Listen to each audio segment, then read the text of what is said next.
moment. Steve Gould, you said that even today the theory of natural selection is widely misunderstood, misquoted, and misapplied. Well, I try to misquote, misapply, and misunderstand. If I say, 1, evolution has no purpose. 2, matter is the ground of all existence. Yes? 3, evolution is not a gradual process. 4, evolution has no direction.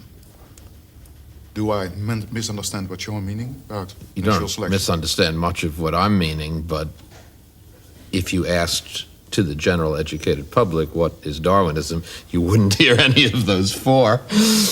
No, I think you see the major misunderstandings of Darwin, and their vernacular misunderstandings, though there are many professional ones as well, have to do with the fact that evolution deals with questions that are so much at the heart of those troubling issues that everyone has to figure out in constructing some sense of meaning for their lives.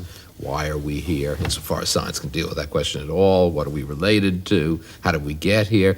And the background of this is this frightening fact that people understand, namely that we've only been here for a millimicrosecond of life's history, which does lead to the plain solution, which I happen to think is true, that maybe we weren't destined to be here, and maybe if you could replant the tree of life from seed, we'd never get here again. It's in the context of those fears. Now, these traditional psychological comforts that come out of that, or that stand against it, and which can still validate our traditional hopes of humans being on top of a heap and therefore ruling the rest of the world by right, or at least being the end product of a predictable process meant to arrive at us. We're not willing to abandon any of those notions, and so we read them back into Darwinism, even though the bare bones mechanics of Darwin's theory does not speak of them explicitly. After all, Darwin's theory in its barest bones mechanics is a theory about adaptation to changing local circumstances. That's really all it is.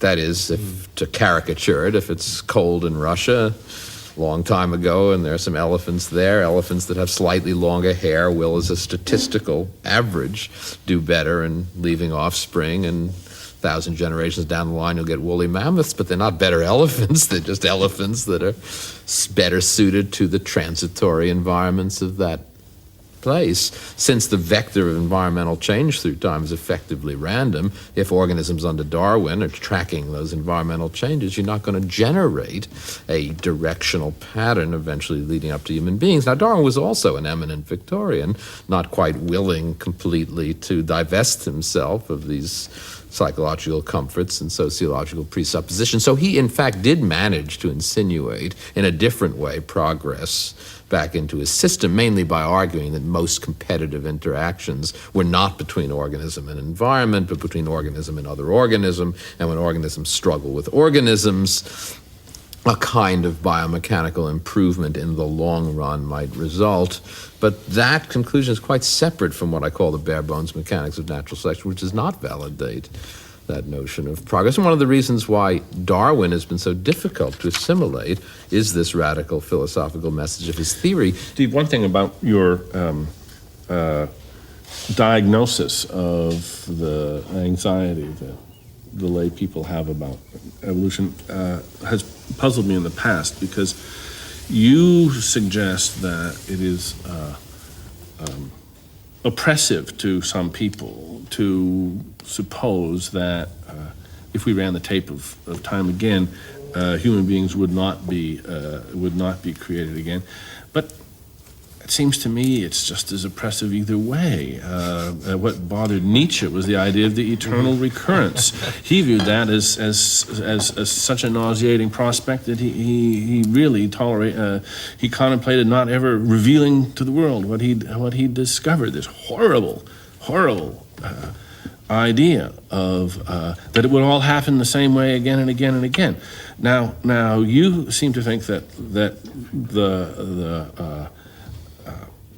the ordinary person is oppressed or becomes anxious at the prospect that the Homo sapiens is a unique and unrepeatable phenomenon, whereas it might be the other way around. No, but I think there's a real the Eva Gavita care of Nietzsche and others, the fear behind that is that there's no directionality. There's the Platonic great year, that it goes round and round, there's nothing distinctive. And Borges captured that wonderfully in the Book of Sand, where he gets this vulgar book where there's a picture every 2,000 pages, but you can never reach its end, and there's no pattern in the pictures, and finally realizes it's a completely vulgar book because of its incomprehensibility, because there is no directionality and no pattern, so he loses it in the stacks of the Argentine National Library. I think it's a different kind of fear, and that we certainly have.